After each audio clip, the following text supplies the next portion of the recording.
These videos take a lot of effort to create, so if you enjoy them, please like and subscribe, and let us know your favorite scary movie in the comments. If you are feeling sleepy, go ahead and close your eyes. Sweet dreams. Working the overnight shift at Walmart wasn't my dream job, but I needed the money. Most nights were uneventful, just stocking shelves, cleaning up aisles, and dealing with the occasional late night shopping. But one night changed everything. I clocked in at 10 p.m., had a quick chat with my manager, and headed to the back to start unloading pallets. The store was quiet, almost too quiet. As I was cutting open a box of cereal, I heard a faint whisper. I froze, listening. Nothing. I shrugged it off as my imagination and kept working. Around midnight, I went to the electronics section to restock. The fluorescent lights buzzed overhead, casting a cold, steary glow. While arranging DVDs, I heard it again, a whisper, clearer this time. It sounded like my name. I turned around, expecting to see a coworker, but no one was there. The hair on the back of my neck stood up. It was just the store's acoustics, I told myself. By 2 a.m., the store felt different.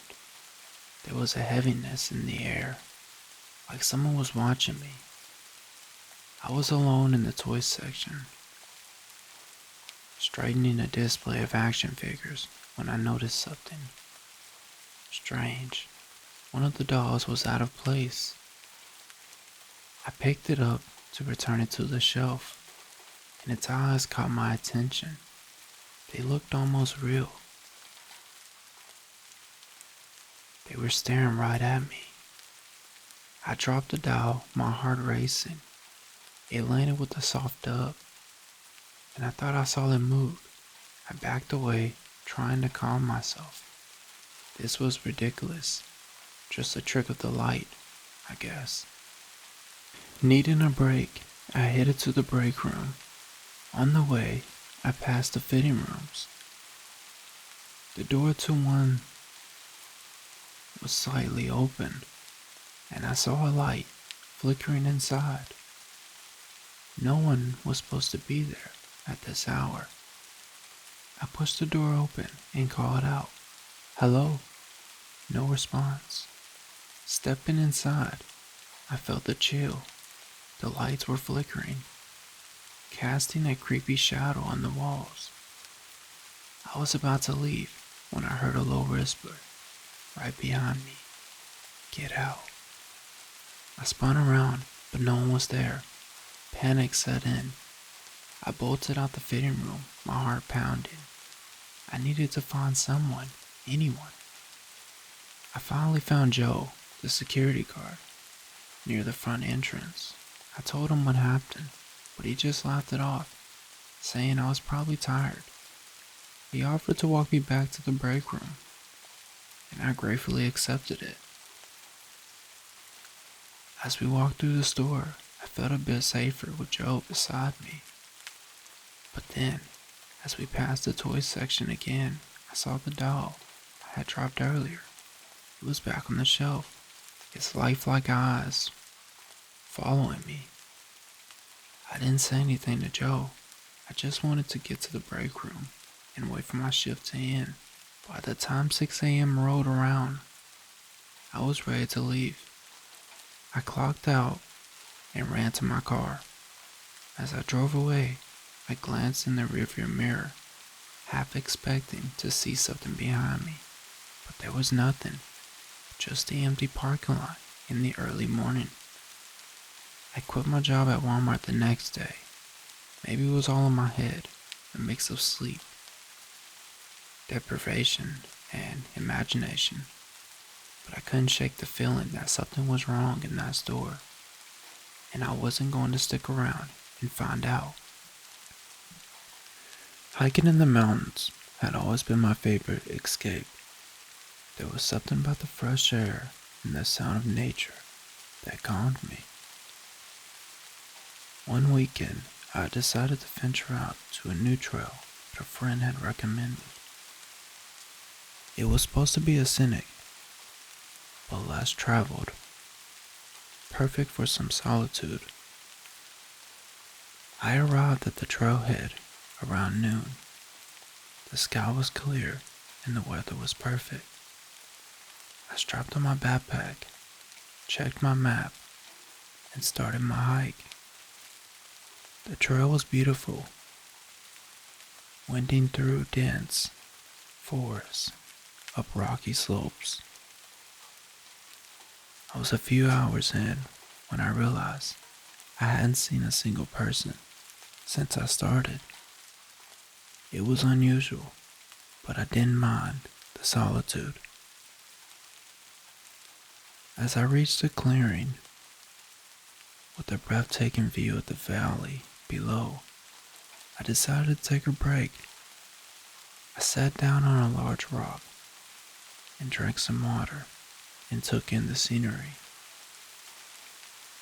That's when I noticed something strange. There was a faint whispering sound carried by the wind. I looked around, expecting to see someone, but I was alone. The whispering grew larger and louder, almost as it was circling me. I couldn't make out any words, just a low mum.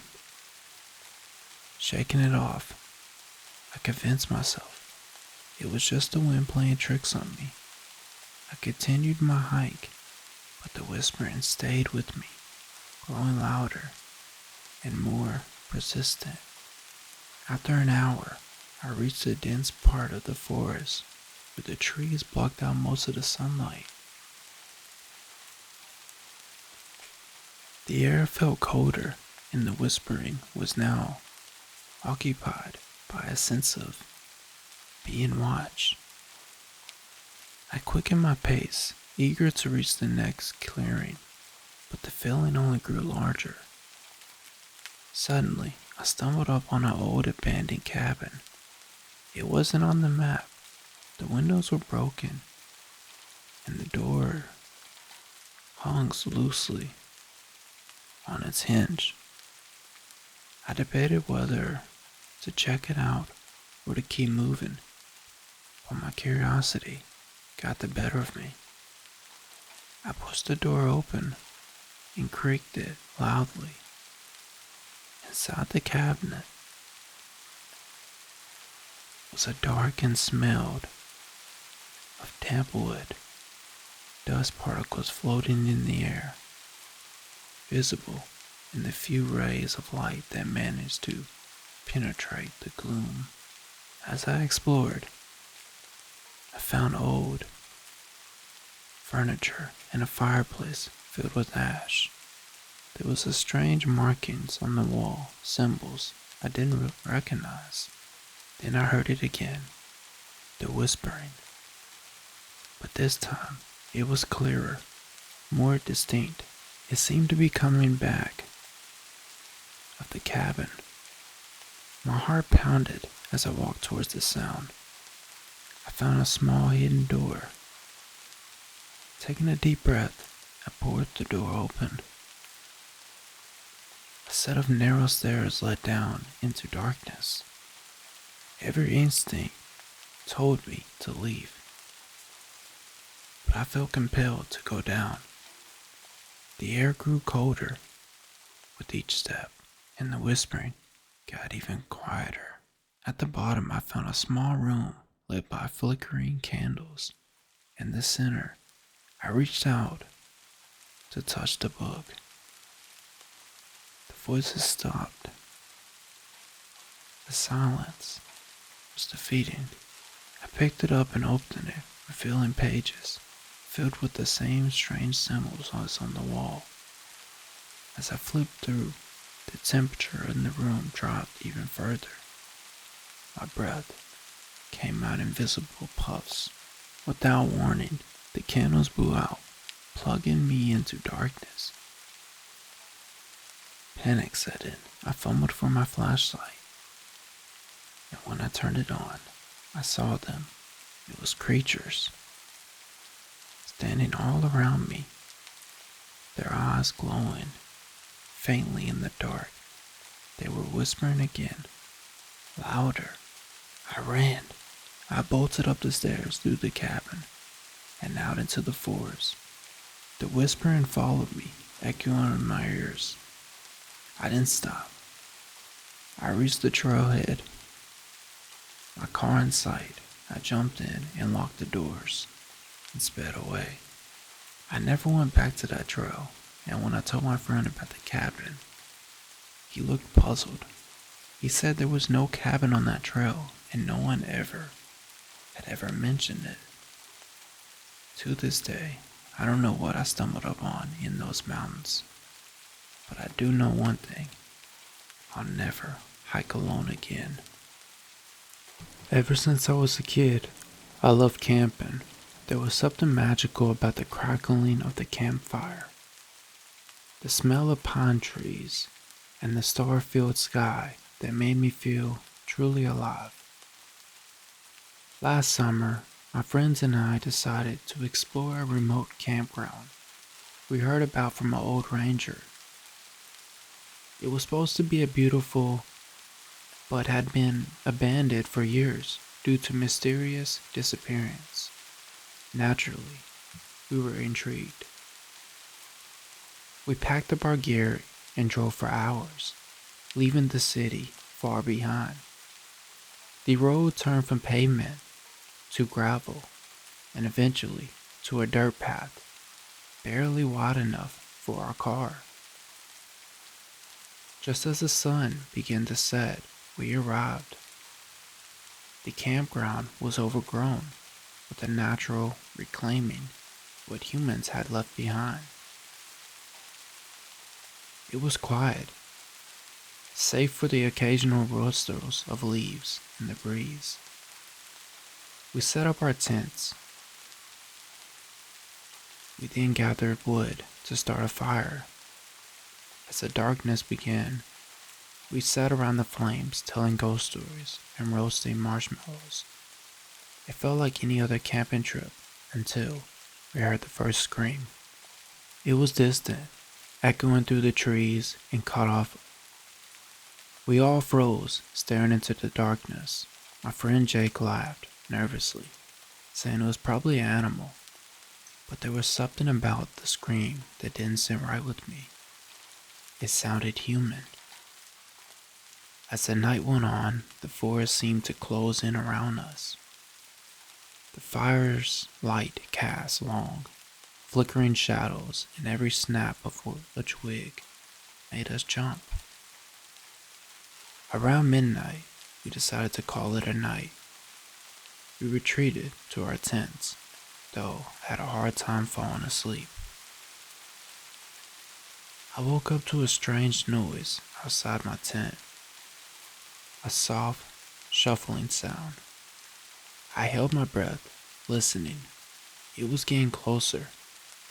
I unzipped my tent just enough to peek out in the dim light of the dying fire.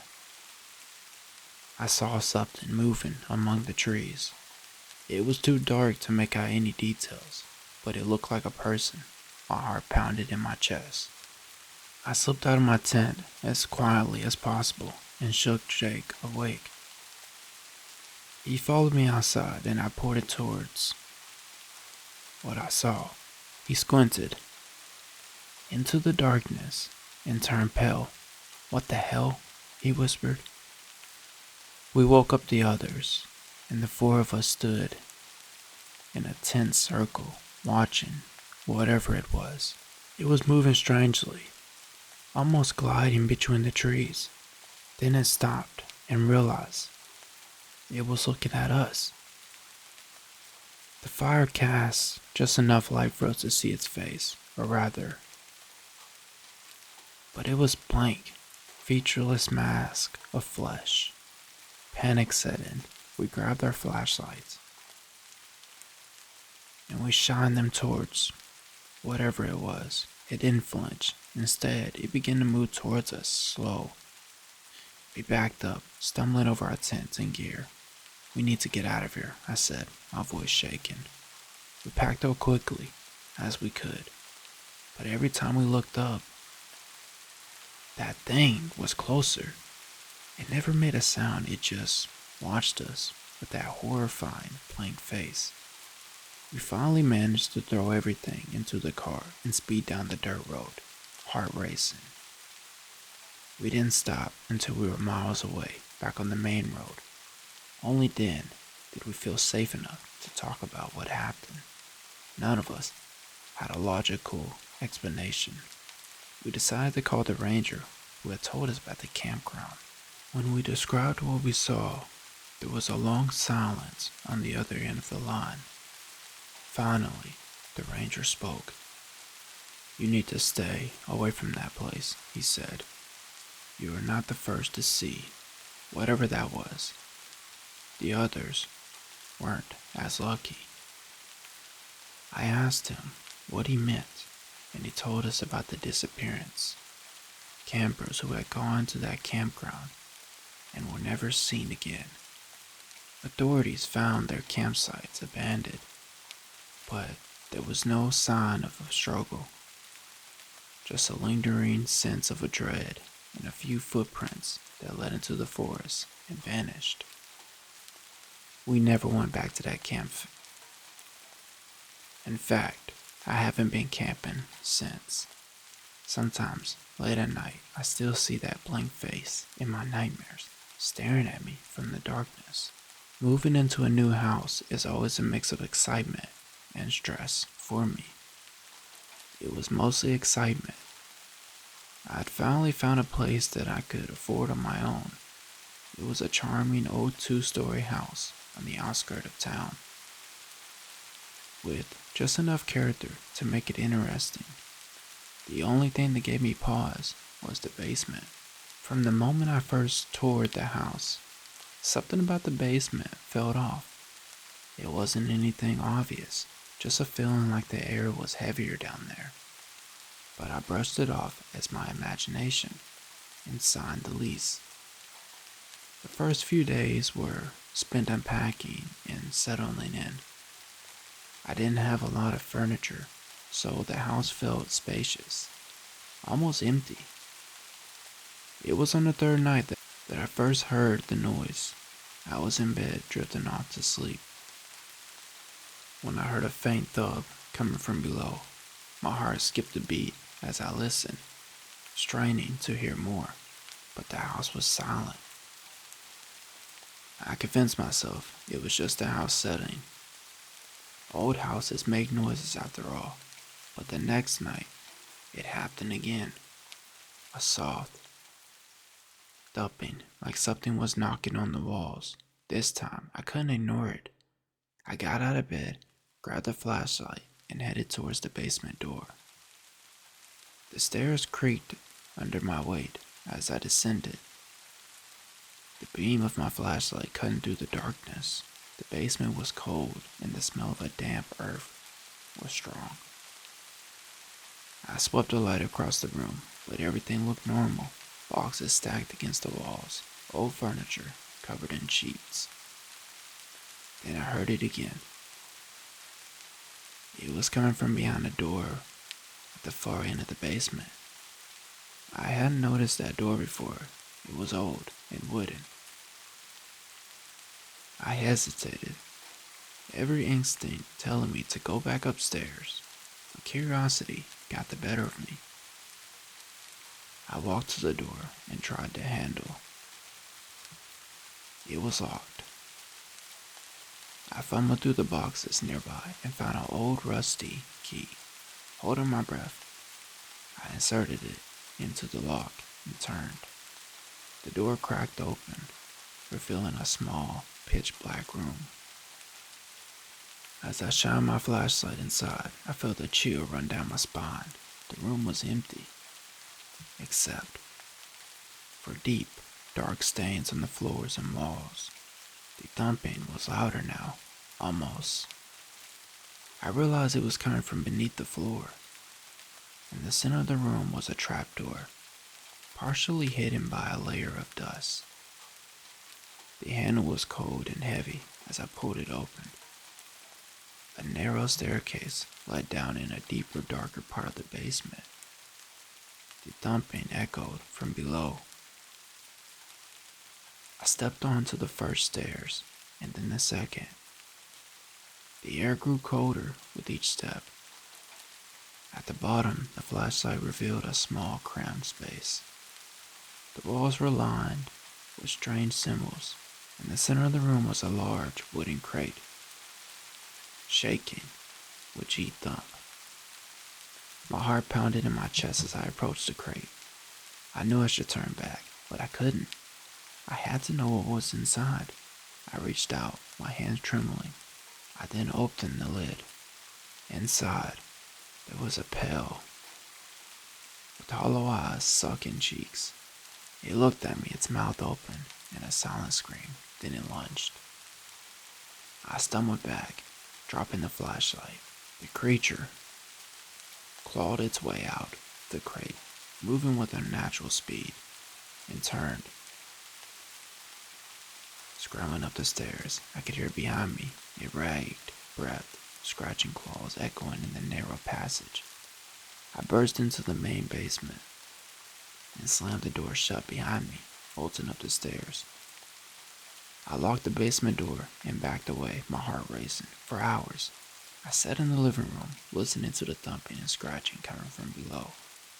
By morning, the noises had stopped. I grabbed my phone and called the landlord, demanding to know what was in the basement. He was silent for a long time, before finally speaking.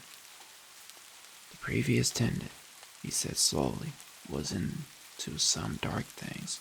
We found that room after he disappeared. No one knows what happened to him, but we sealed it up. It's best if you stay out of the basement. I moved out that same day. I didn't take any chances. I left everything behind, packed the bag, and drove away. I found a new place on the other side of town, a small apartment with no basement. I don't know what I unleashed in that house. I don't want to know. Sometimes late at night, I still hear the faint thumping in my dreams, and I wake up in a cold sweat, praying that whatever was in that basement never finds me. I work as an overnight security guard at an old office building downtown. The job is pretty straightforward. I patrol the halls, check the security cameras, and make sure everything is locked up. It's usually quiet, which is fine by me, but a few weeks ago, something happened that I can't explain. It was a Wednesday night around 2 a.m. I was sitting in the security office, sipping on some coffee and watching the monitors.